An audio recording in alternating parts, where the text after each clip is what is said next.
नमस्कार. नवीन लॉकमध्ये तुमचं सर्वांचं मनापासून स्वागत. तर आज आपण बनवणार आहे घरचे घरी श्रीखंड. तर श्रीखंड बनवण्यासाठी मी इथं म्हशीचं दूध घेतलेलं आहे, म्हणजे दही घेतलेलं आहे. 2 लिटर दूध घेतलं होतं आणि त्याचं विरजण टाकून त्याचं दही बनवलेलं आहे. तर हे बघा, एकदम घट्ट असं दही आहे. तर आपले दही काय करायचं आहे, इथं घेतलेलं आहे मी खाली एक डब्बा घेतलेला आहे, वरून चाळणी घेतलेली आहे पुरण चाळण्याची.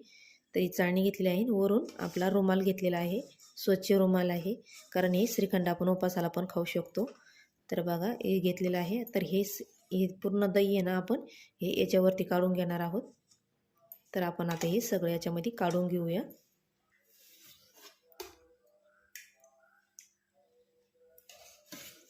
तर शक्यतो आपल्याला म्हशीचं दूध वापरायचं आहे, कारण म्हशीच्या दुधाचं दही घट्ट असतं त्याच्यामुळं.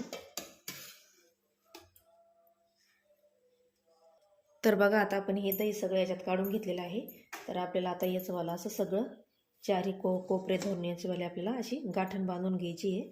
आणि जे असं पाणी निघत आहे ते आपल्याला हे पाणी काढून घ्यायचं आहे पूर्ण. तर आपण आता याला मस्तपैकी गाठण बांधून घेऊया.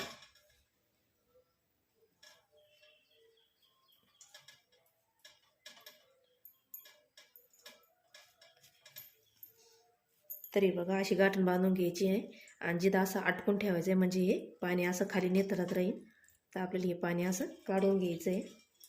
त्याला आपण काही कमी 5 ते 4 तास याला असंच ठेवूया, म्हणजे याचं पूर्ण पाणी हे निघून जाईल. तर आपल्याला हे असं टांगतं ठेवायचं आहे, वरती खाली असं हे ठेवायचं आहे पातेलं किंवा डब्बा. तर हे बघा मी असं टांगतं बांधलेलं आहे.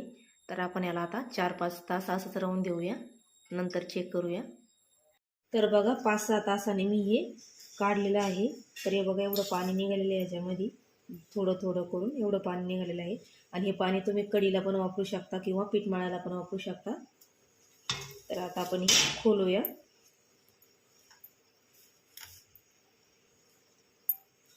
तर हे बघा असं झालेलं आहे. तर हे बघा असं झालेलं आहे. तर आता आपल्याला घ्यायची आहे चाळणी. तर बघा चाळणीमध्ये टाकून आपल्याला असं याने असं प्रेस करायचं आहे, पुरण करतो सेम तसं. आणि मग हे खालून आपल्याला असं चाळून घ्यायचं आहे पूर्णसारखं. मग एकदम असं मस्त मऊ लुसलुशीत आपलं श्रीखंड तयार होईल. तर बघा मी सगळं टाकून घेतलेलं आहे. तर आता आपण हे सगळं करून घेऊया. तर बघा हे सगळं काढून घेतलेलं आहे. तर हे बघा एकदम मस्त झालेलं आहे. तर आता आपल्याला याच्यामध्ये टाकायची आहे साखर. आणि साखर आपल्याला मिक्सरमधून बारीक करून घ्यायची आहे. तर मी एक मोठी वाटी साखर घेतलेली आहे आणि मिक्सरमध्ये बारीक करून घेतलेली आहे. तर आपण टाकूया विलायची पावडर.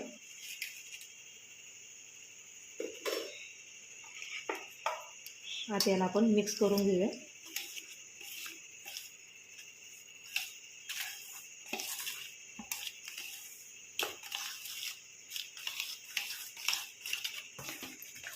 तर बघा मी अजून साखर टाकून घेतली होती. तर एवढी साखर उरलेली आहे माझी. तर याला आहे ना चाटून बघायचं, आंबट असलं तर अजून साखर टाकायची, नसली गरज तर काही गरज नाही टाकायची. तर हे बघा एक जीव करून झालेला आहे मस्त विलायची पावडर टाकून. तुम्हाला याच्यात काजू बदाम किंवा पिस्ता टाकायचं असतं तर ते पण टाकू शकता, किंवा केसरचं थोडंसं दूध करायचं आणि ते पण टाकायचं, म्हणजे याला येल्लो कलर येतो. तर बघा आपला आता हे श्रीखंड तयार झालेला आहे एकदम छानपैकी मस्त. आणि तुम्ही उपासाला पण खाऊ शकता किंवा असं पण आपण कधी पण करू शकतो खायला. तर आता आपण हे ना एक डबा आहे माझ्याकडं भाजीचा, तर स्वच्छ धुवून घेतलेला आहे. तर याच्यामध्ये आपण हा भरून फ्रीजरमध्ये ठेवून द्यायचा आहे.